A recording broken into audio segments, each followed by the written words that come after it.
नमस्कार दोस्तों, आप सबों का स्वागत है। बिहार बोर्ड क्लास 9 10th के लिए गणित का इम्पोर्टेंट ऑब्जेक्टिव प्रश्न। यह सभी प्रश्न बिहार बोर्ड मैट्रिक परीक्षा में परिमेय संख्या और अपरिमेय संख्या में बहुत बार पूछे गए हैं और यह 2025 में भी पूछे जाएंगे।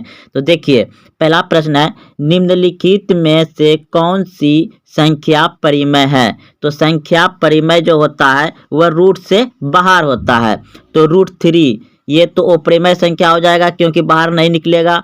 √7 ये भी अपरिमेय संख्या हो जाएगा क्योंकि बाहर नहीं निकलेगा। √11 ये भी अपरिमेय संख्या हो जाएगा क्योंकि बाहर नहीं निकलेगा। लेकिन √9 जो है कि रूट के अंदर 3 गुना 3 9 हो जाएगा। 3 3 9 यानी कि 2 को जोड़ा लग रहा है, यानी कि 1 3 बाहर हो जाएगा। तो ये क्या हो जाएगा आपका परिमेय संख्या। तो ऑप्शन नंबर सी बिल्कुल सही है, ये आपका परिमेय संख्या है। अगला प्रश्न है, निम्नलिखित में कौन सी संख्या अपरिमेय है? अपरिमेय पूछ रहा है। तो देखिए, ये से इसको अगर गुना करेंगे तो रूट अंडर कितना हो जाएगा? 3 दूना 6, तो ये बाहर नहीं हो जाएगा। ये आपका अपरिमेय संख्या है। ऑप्शन नंबर ए सही है। और बाकी देखिए, 8 दूना 16 16 यानी कि 4 का स्क्वायर हो जाएगा, यानी कि इसका बाहर हो जाएगा 4। ये भी हो जाएगा, ये भी हो जाएगा, लेकिन ऑप्शन नंबर ए सही आपका अपरिमेय संख्या हो जाएगा। अगला प्रश्न देखिए, 32 पे पावर 3/5 निम्नलिखित में किसके बराबर है? तो देखिए, ये हो गया आपका 32 पे पावर 3/5 है। तो हम 2 पे पावर 5 लिखेंगे तो 32 हो जाएगा और फिर गुना हो जाएगा 3/5 3/5। तो ये 5 और ये 5 कट जाएगा तो 2 पे पावर हो जाएगा 3, यानी कि 2 गुना 2 गुना 2। तो कितना हो जाएगा? 2 दूना 4 4 दूनी 8 8 कहाँ है? तो आपका ऑप्शन नंबर बी सही है। बिहार बोर्ड मैट्रिक परीक्षा में हर साल इस तरह का प्रश्न पूछा जाता है जो कि बहुत ही आसान है और यह प्रत्येक वर्ष इस तरह का प्रश्न आ ही जाता है।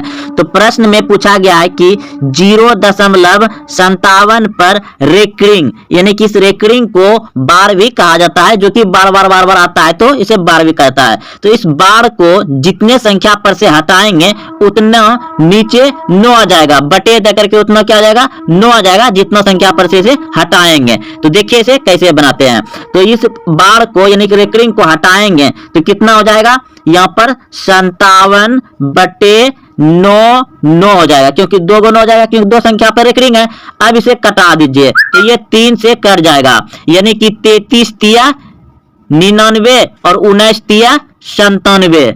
तो 19/33 19/33 कहाँ है आपका? 19/33 आपका ऑप्शन नंबर ए सही हो जाएगा।